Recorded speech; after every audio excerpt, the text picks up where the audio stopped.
കാസർഗോഡ് പൂച്ചക്കാട് താമസിക്കുന്ന പ്രവാസിയുടെ വീട്ടിൽ വൻ കവർച്ച. വീട് കുത്തി തുറന്ന മോഷ്ടാവ് 50 പവൻ സ്വർണവും വജ്രാഭരണങ്ങളും കൊണ്ടുപോയി.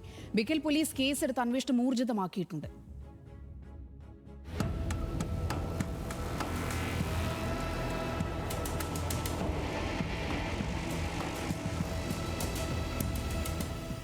കാസർഗോഡ് ബേക്കൽ പോലീസ് സ്റ്റേഷൻ പരിധിയിലെ പൂച്ചക്കാട് അടച്ചിട്ട പ്രവാസിയുടെ വീട്ടിലാണ് വൻ കവർച്ച നടന്നത്. പ്രവാസിയായ അബ്ദുൾ മജീദിന്റെ വീട്ടിൽ നിന്ന് 50 പവനും 50,000 രൂപയുമാണ് മോഷണം പോയത്.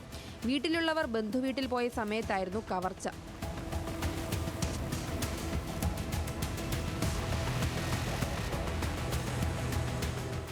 പൂച്ചക്കാട് മസ്ജിദിന് സമീപത്താണ് അബ്ദുൾ മജീദിന്റെ വീട്. മജീദിന്റെ ഭാര്യയും മക്കളും മാത്രമാണ് വീട്ടിൽ താമസിക്കുന്നത്. ഇവർ പൂച്ചക്കാട് തന്നെയുള്ള ബന്ധുവീട്ടിൽ പോയ സമയത്താണ് മോഷണം നടന്നത്. ആൾക്കാരില്ല എന്ന് മനസ്സിലാക്കിയ കവർച്ചക്കാരൻ ഇന്നലെ അർദ്ധരാത്രി സമീപത്തുള്ള വീട്ടിൽ നിന്നും ആയുധങ്ങളെടുത്ത് വീടിൻ്റെ മുൻവാതിൽ പൊളിച്ചാണ് അകത്ത് പ്രവേശിച്ചിരിക്കുന്നത്. വീട്ടിലുണ്ടായിരുന്ന 50ഓളം പവൻ കവർച്ച ചെയ്തിരിക്കുകയാണ്. ബേക്കൽ പോലീസ് അന്വേഷണം നടത്തി വരികയാണ്. ശനിയാഴ്ച രാത്രി കവർച്ച നടന്നതായിട്ടാണ് പ്രാഥമിക നിഗമനം. പുലർച്ചെ ഇവരുടെ 12 വയസ്സുള്ള മകൻ വീട്ടിലെത്തിയപ്പോഴാണ് മോഷണ വിവരം അറിയുന്നത്.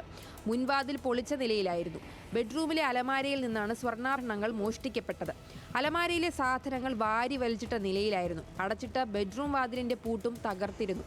തൊട്ടടുത്ത വീട്ടിൽ നിന്നെടുത്ത പിക്കാസ് ഉപയോഗിച്ച് മുൻവാതിലിന്റെ പൂട്ട് തകർത്താണ് കള്ളന്മാർ അകത്തു കയറിയതെന്നാണ് സൂചന.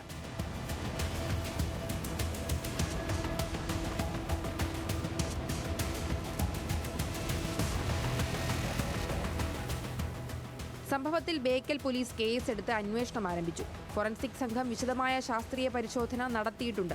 വീട്ടിൽ CCTV ഇല്ലാത്തതിനാൽ തൊട്ടടുത്ത പ്രദേശങ്ങളിലെ CCTVകൾ അടക്കം പരിശോധിച്ചുള്ള വിശദമായ അന്വേഷണത്തിലാണ് പോലീസ്. ന്യൂസ് മലയാളം, കാസർഗോഡ്.